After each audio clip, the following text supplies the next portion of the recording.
Hi, thanks for watching. So this video is going to be a quick exploration of why it's really good to do GCSE religious studies. So this is our little sales pitch. Now, this is very much for the context of our own school, Solihull School.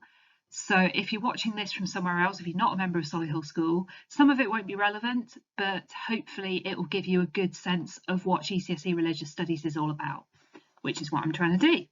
So let's start with a couple of quotes. Two things I'm very interested in are politics and cricket.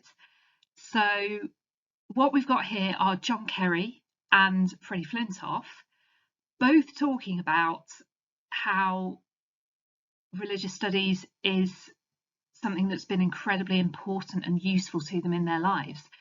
And I really agree with John Kerry's point here about religion is baked into everything. It's absolutely integral to how cultures develop, how history unfolds, politics.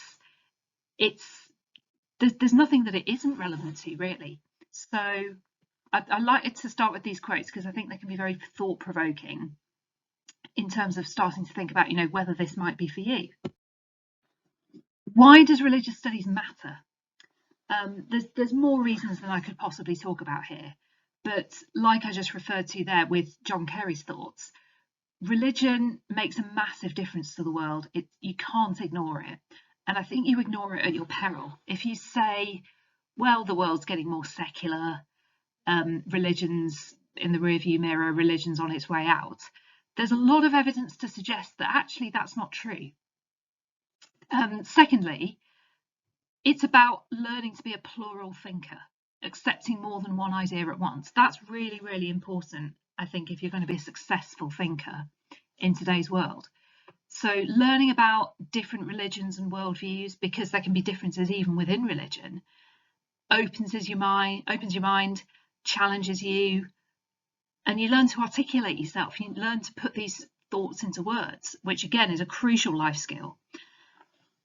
And great thinkers, influential texts. What I mean here is whatever you may think about the Bible or the Quran, they are extraordinary texts. They are incredibly influential. They must be studied. They have to be studied. They have to be understood. They have to be contextualized. And you could argue they have to be critiqued. That's important too. And we do all of that. Now, here's just a little bit on our results for the last few years. I haven't included 2020 and 2021 because they were very COVID affected, obviously. But in 2022, we had a good year. And in 2019, we had kind of an unbelievable year, really, with 86% of our students getting grades 9 to 7. I don't know if we'll ever be able to do that again. I hope so. That's certainly what we're aiming for. But we do get very strong academic results in religious studies at Solihull.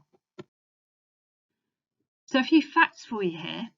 In the 2021 census, we're at 46.2% of the British population describing themselves as Christian. Now that number's coming down, but it's still 27 million people. That's an awful lot of people. Similarly with Islam, 6.5% of the British population identify as Muslim. That's nearly 4.5 million people.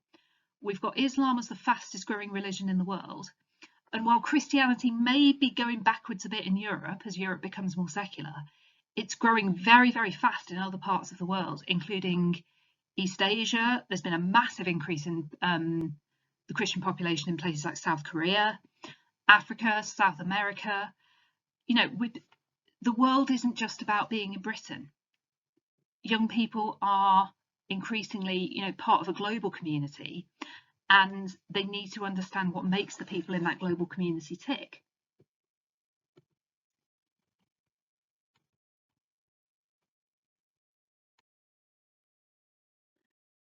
So who is it for? Who is religious studies going to appeal to at GCSE? Well, everyone really, because I think this list that I've got here will encompass everybody in some way. It's largely about religion. We're quite open about the fact that we call it religious studies because that's what it is. But there's so much overlap with culture, philosophy, ethics, history, politics, sociology. There's a huge amount of overlap with all sorts of other areas of study. It's very multidisciplinary.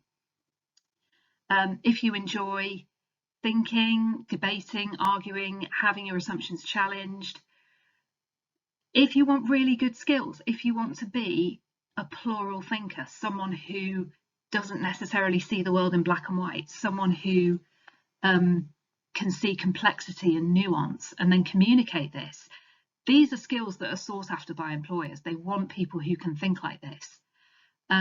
People who want great jobs in the future, and I'm going to talk a little bit more at the end about some jobs, and people from all faiths and none. It's not an advantage or a disadvantage to come from a faith background. If you do, that's great, and we have people on the course who really generously share their insights from their faith, but equally we have a huge number of agnostics and atheists taking the course and also teaching the course. So it's not a requirement at all to have a faith. So very briefly, I'm not going to talk very much about this because you can go ahead and look at the specification on your own time, but we do a deep dive into two religions, Christianity and Islam. So in year 10, the lower fifth, these are some of the things that you'll study. Now, whatever you think about Jesus, who is obviously who you can see on the slide here, he's probably the most influential human being ever to have lived. That alone makes him worth studying, in my view. And of course, there's so many spiritual, theological, philosophical questions that arise from so much of what comes out of Christianity, but also it's very real world. So the last point on this slide here, the church at work in the community. Christians do a tremendous amount to step up and address secular problems. Islam, we go through the basics, the 5 pillars, some key beliefs, but we also get into things like the differences between Sunni and Shia Islam. There's a tremendous amount of common ground there, by the way, as well as differences, and also asking questions about concepts such as jihad, which the media tends to misrepresent. We help to set you straight on that. And then in year 11, the upper fifth, we look at thematic studies. So there are 4 modules here that we do: religion and life, religion, peace and conflict, crime and punishment, human rights and social justice. So you can see a little bit here some of the really fascinating issues that we're going to be exploring. What can you do with it? Really, so many things, far more than I could ever list here. But the professions here are things that our past students have gone into. They've gone into many, many other walks of life as well. A recent student contacted me who's just about to qualify as an art therapist. So don't feel, you know, the old kind of chestnut with RS is, oh, but I don't want to be a vicar. Okay, don't be a vicar then. Be whatever you want to be, but RS can help to get you there. How it works, it's all exams, so you haven't got any coursework to worry about. 2 exams at the end of upper fifth, at the end of year 11. So paper 1, beliefs and practices in Christianity and Islam. Paper 2 is your thematic studies. So that's your ethical issues.